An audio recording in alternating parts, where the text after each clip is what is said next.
జ్యోతిషాస్త్రరీత్యా ద్వాదశ రాశుల్లో 12వ రాశి అయినటువంటి మీనరాశి మిత్రులారా, మీరు పూర్వాభాద్ర నక్షత్రం 4వ పాదం, ఉత్తరాభాద్ర నక్షత్రం 1, 2, 3, 4 పాదం, రేవతి నక్షత్రం 1, 2, 3, 4 పాదాలకి జన్మించిన మీరు మీనరాశి వారిగా పరిగణించబడుతున్నారు.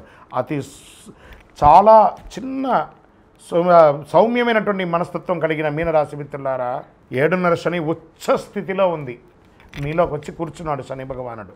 నెత్తి మీద కూర్చున్నాడు, నాలుక మీద కూర్చున్నాడు, పాదాల మీద కూర్చున్నాడు. జాగ్రత్త జాగ్రత్త జాగ్రత్త. ఉద్యోగం చేసే స్త్రీ పురుషులు యోగం, చాలా యోగం, అద్భుతమైనటువంటి యోగం ఉంటుంది. వ్యాపారం చేస్తే స్త్రీలకి, ఎంటర్ప్రెనర్కి ఉన్నతమైనటువంటి అవకాశాలు రాబోతున్నాయి. ఇతరుల విషయంలో జోక్యం చేసుకోకండి, ఇతరులు మీ విషయంలో జోక్యం కాకుండా చూసుకోండి. విద్యార్థులు మీరు కోరుకున్న విద్య చదవడం చాలా శ్రమించవలసి ఉంటుంది.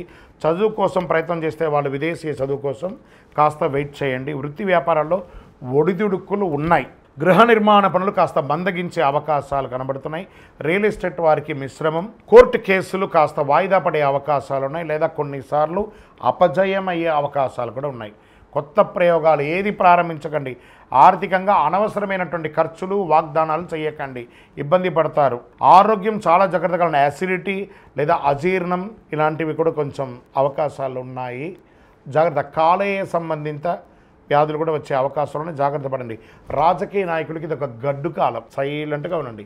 ప్రజాక్షేత్రంలో వెళ్ళేటప్పుడు ఎంతలో ఉండాలో అంతలోనే ఉండండి. తస్మాత్ జాగ్రత్త. దస్తావేజులు జాగ్రత్త. షేర్ మార్కెట్ అస్సలు ముట్టుకోకండి. వ్యవసాయదారులకి మిశ్రమం, మీడియా రంగం వారికి మిశ్రమం, ఇంకా ఐటీ రంగం వారికి స్ట్రెస్ స్ట్రెస్ స్ట్రెస్. జాగ్రత్త. స్పోర్ట్స్ వాళ్ళకి చాలా బాగుంది.